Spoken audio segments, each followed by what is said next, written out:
Hello, crypto world. Welcome to the Chart Historian. My name is Justin, and on this channel, I delve deep into crypto charts, exploring chart structures, fractals, and patterns. So today I have the XRP slash BTC chart open here on the bottom, and I have the XRP chart open here on the top. What I want to do in this video is compare the XRP chart to the XRP BTC chart using moving averages as kind of the in-between between the two charts.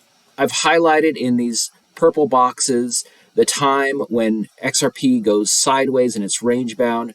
This time exists in between XRP declines and XRP bull runs. So it is, the reason why I've highlighted it is because it is the most confusing, difficult part of the chart to navigate. So I did the same thing down here on the XRP slash BTC chart. Now these moving averages that I'm going to use, it's the 200-day simple moving average. This one over here is the 200-week simple moving average, and further along I'll have the 100-month simple moving average. So the 200-week simple moving average is in orange over here. The red one is the 200-day simple moving average. Same applies to the XRP chart up here. So there's one thing important to note is that when XRP has a genuine real bull run, for the most part, it gets way above the moving averages on both charts. Now there is one exception, but we'll get to that in a little bit. The decline is pretty straightforward. It can be a little tricky sometimes, but by far, the most tricky part is this sideways range-bound time. So let's start the comparison. So down here on the XRP slash BTC chart, you see how it gets above this 200-day moving average. This is a more bullish time than it was here on the actual XRP chart. It stayed below that 200-day moving average longer before breaking out into a bull run. On the declines, it's a little trickier, but it's pretty straightforward. It comes down, and eventually it goes below the moving average or moving averages. Sometimes it can bounce around it. Now, this is the part, these parts in the boxes, they're the trickiest to navigate. It's that sideways range-bound time. And as you can see here, price kind of plays games with these heavyweight moving averages. It gets above it and then goes below it, gets above it, goes below it, gets above it, goes below it. So if you don't know the seasons or the phases that XRP goes into, you can be tossed to and fro like a wave of the sea, thinking that, hey, we might have a bull run here. Nope, nope, nope, no, we don't. Hey, maybe here. Nope, maybe here. Nope. So this is the typical deception at play on the XRP chart in these times. I would say over here, for the most part, the XRP chart looks more bullish than the XRP slash BTC chart. Let's move along and see how these charts compare to each other. Okay, so here we are further along on the XRP chart, and we're at the same place on the XRP slash BTC chart. So again, on the XRP slash BTC chart, here's a bull run, here's a bull run. Price gets way above these moving averages. We have the 200-week moving average now introduced into the chart. Same here on the XRP chart. This bull run, price gets well above it, and it's hard to see it here, but it also gets well above it, above the moving averages on the XRP chart. So over here, I would say that the XRP chart wins the award for being more bullish than the XRP slash BTC chart. So as you can see here, it peaks above it, but then it basically deep dives below the 200-day and even goes below the 200-week. Here it manages, for the most part, to stay above it. It still dips below it, but it stays above it. It does a better job staying above it than the XRP slash BTC chart. But again, if you didn't know what was at play here, that this is a sideways range-bound time in the chart, you might think that this, hey, we're going back above, we could potentially see a bull run. If you know the seasons, you know that that is not going to be the case. So let's move along. Okay, so after this amazing bull run that is the current all-time high, price declines, it goes below the 200-day, bounces above it, continues to drop, and then it enters that range-bound sideways time again. Same on the XRP slash BTC chart. In fact, this time it's a little more bullish. It hits that 200-day, bounces up, and then finally breaks down to hitting that 200-week. Here it stays above the 200-week. It goes into this range-bound time with it kicking back up in the first fractal. And this is where, if you don't know the season, you might think, hey, this could potentially be a bull run.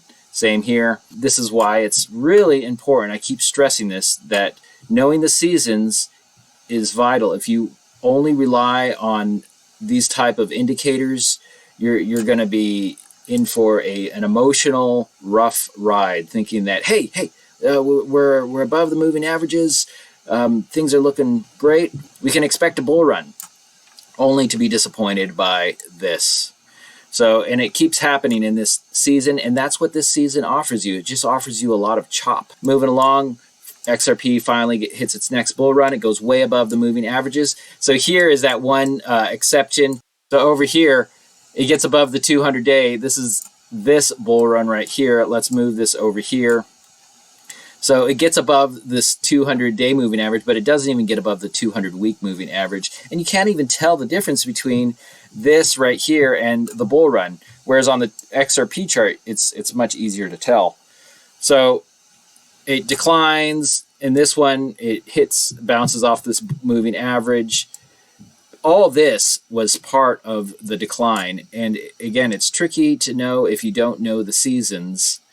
And the way you know the seasons is you know the chart structure. So structurally, XRP in a decline is repeating the same structure over and over again.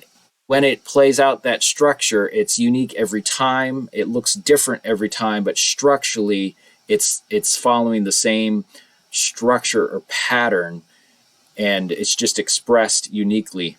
So it goes down when it's supposed to go down. It goes up when it's supposed to go up. I've done a lot of videos on this XRP structure, especially the decline.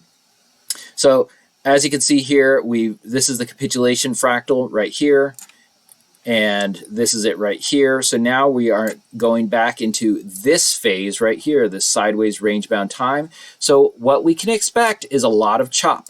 We can expect XRP to poke above it, go below it, poke above it, go below it. Now, I think there is a good possibility that XRP makes it above. This is on the XRP/BTC chart. Let me zoom in a bit more. I think put it this way, if XRP gets above this, moves above its current high, which I think there is a decent chance of it doing it. Historically, it's gone higher than this every single time when it enters this phase. Now, history is a guide. It's not going to dictate how high something must go. But historically speaking, it gets higher than this. So I think there's still a good chance of that happening. We'll have to see how it's playing out. It could also be forming a peak. If it is going to get higher, this could be one potential place where it peaks out. We'll have to see. This also could be the peak right here. And if that's the case, it will dive below on the XRP chart, probably these moving averages, and wind its way down before hitting the next fractal, fractal 2, in this time or in this phase where it will move back up again. So the key takeaway, folks, here with this video is that without knowing the phases that the XRP chart or the XRP/BTC chart goes through, or the seasons as I call them, you can easily get lost, and it could be an emotional roller coaster using simple moving averages, or any moving average for that matter. Now, everyone has their favorite moving averages, and I'm not here to defend one against another. I'm just using the heavyweight ones, which a lot of people tend to use in their analysis. I use moving averages, so I'm not speaking against them. They certainly have their part in technical analysis, but it is not the be-all and end-all, and it really helps to know the seasons. That way, you can know what to expect on the chart. If you found this type of video interesting, where I deep dive into the chart, examining chart structure, fractals, and patterns, you should hit that subscribe button. That way you'll be notified when I put out new videos. You can also hit that thumbs up button if you found value in this video. It certainly means a lot to me. And one other thing, I'm not a financial advisor, so none of this information I present here should be construed or used as financial or investment advice. I'm so glad you caught this video. I hope you catch my next one. Have a great day, and bye for now.